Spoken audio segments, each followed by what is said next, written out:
What's going on, everybody? Hey, I know you're here to talk about carburetors, so I won't waste your time.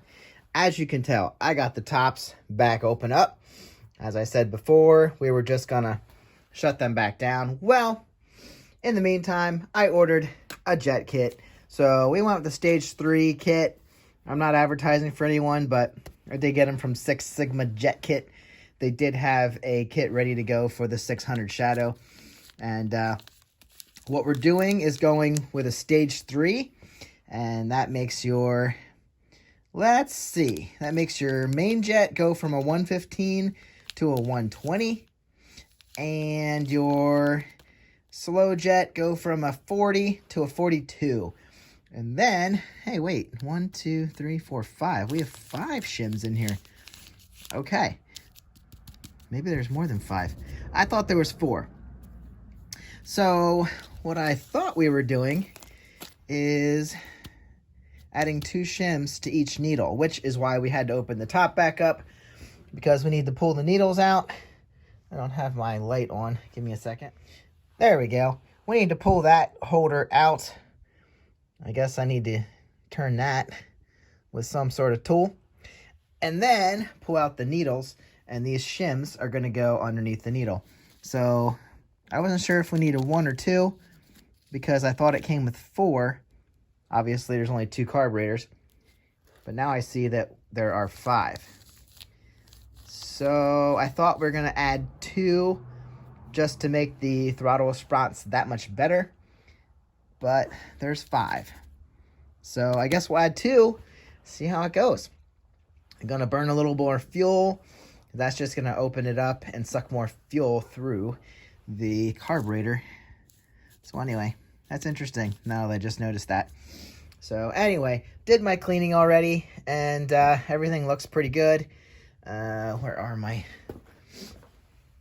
float bowls? Float bowls are good. I really should have gotten a kit to clean this up. Replace all the gaskets. I'm lazy, guys. And I'm trying not to spend a lot of money. And they weren't leaking before. Doesn't mean they won't leak now that they're all messed with. But anyway, cleaned up pretty nice. Got the drain bolts back in. As I showed you in the last video, I do have a new T to replace the gas line. So that's going to go in right here and connect right here. And then that goes to the fuel pump. That replaces this guy right here. So I still need to blow air through my holders here. I did poke guitar wire through them. Everything was open and good, but I want to check it with air just to make sure. I'll blow air in this end and make sure that air is coming out all of these holes. And we won't need the main jets anymore, so those are obsolete. We'll need that. We'll need no, we don't need the slow jets. So we're going to need to put our float needle back in when we reassemble everything. But here's all our new parts. Like I said, Six Sigma had a set ready to go for me. And basically, what you can do with them is tell them your elevation, and tell them your airbox and your exhaust situation, and then they will build a kit for you.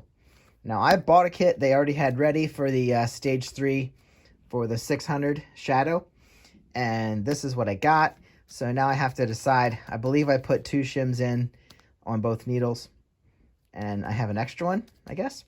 I mean, they're little washers. That's all they really are. So what happens is, instead of your needle raising just so far, the shim's going to be in there above, so it's going to raise higher. So your needle is going to open up more. So like I said, that's going to draw more air through. It's going to draw more gasoline up through as you are opening your throttle. So this thing should have better throttle response once this is all together. If the 2 shims, for some odd reason, I don't know, I guess if it floods out when I open the throttle, that might be a reason to only use 1 shim.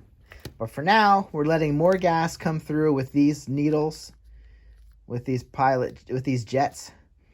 And so the more gas, you're going to want more air. So that's going to help us out there. So anyway, check them out. They seem like a reputable company. Everybody likes them. And I haven't heard anything bad about them. So anyway, I will loosen that up, pull that out, because that's what we need to do next. So as you can see, this whole sucker lifts out just as it is. And then I need to turn the 8mm bolt, apparently. That's holding down there in the center. It is so cold out here. Even this slide is cold. So these little shims, these guys right here, they're going to sit above this slide. So that's going to lift the needle up just so much. Now in here, under there, there's a spring in underneath there.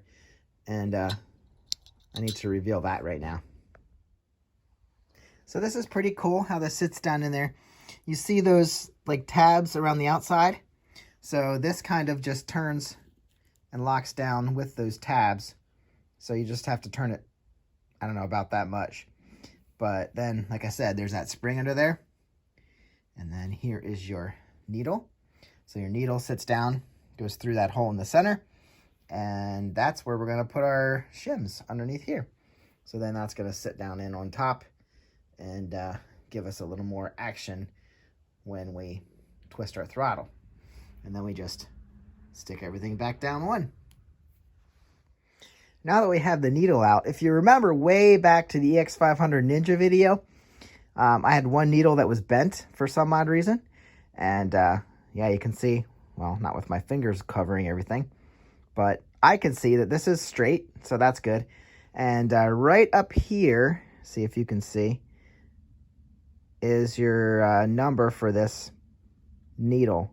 So I'm thinking it's a 9SC. So I guess it's a 9. But that's where your number is going to be for your needle. Now what we're going to do is pick up 2 of these guys.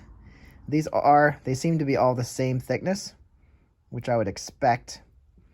I'll try and do this with one hand. Pick up 2 of these shims, and they're going to slide onto our needle. Just like that. It's going to sit flush on the top. Can you see that? It's not focusing. There we go. So they're just going to sit in there.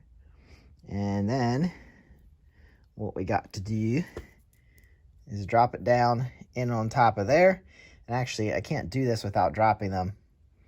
I'm going to have to flip this upside down so that they don't go anywhere. And then I will tighten this back down over our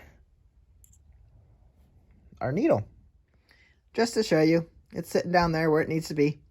And now this spring and the holder is going to go in on top of that and lock down over with those tabs. And then we'll install this again. Okay, to be perfectly honest, I thought that was going to be super simple.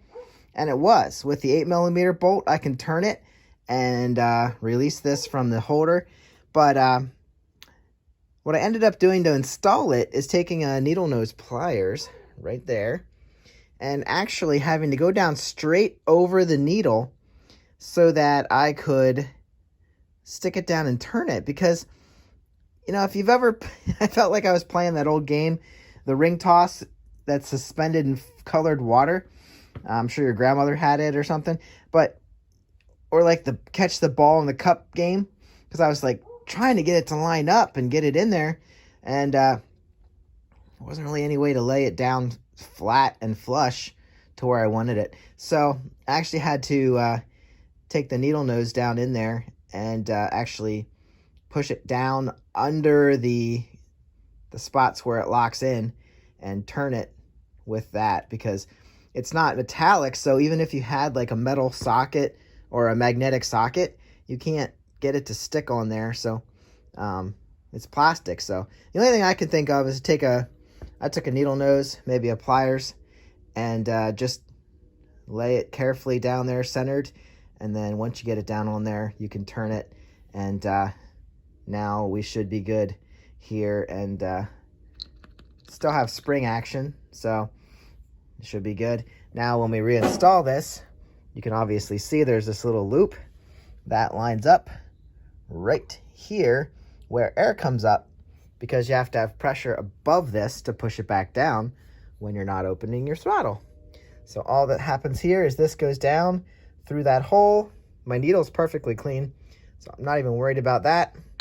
So this will slide down the whole way down into that hole perfectly. And then my boot is going to sit directly where I want it there. And then this outer ridge is going to sit perfectly down in that groove again. And as I explained to you in the last video, we don't want to crimp that when we put the cap on. You want to make sure that is all sitting very nicely and perfect. So this is going to be the same method to do on the other side. And I've already shown you what I did, so you're not going to need to see that one. And I will put the tops back on. And that's all you have to do on the top end for a stage 3 jet kit. So yep, she's down in there. Got a little bit of dirt. I don't want dirt in there. Not that it would matter, but now we take our giant spring, drop our spring down in there to keep pressure down on everything. Then we take our cap. Here you go. You have your little vent right here, which actually probably lines up right with this hole. And then we have this little groove that I showed you earlier that does point to the inside. So yep, everything's perfect. And as you go down, you just want to make sure you go straight down and you don't crimp your boot, and everything's lined up in that groove and it fits on perfectly, and it does. And now I need 2 hands, but I will start 2 of the screws, one end to one end, and then everything will be good.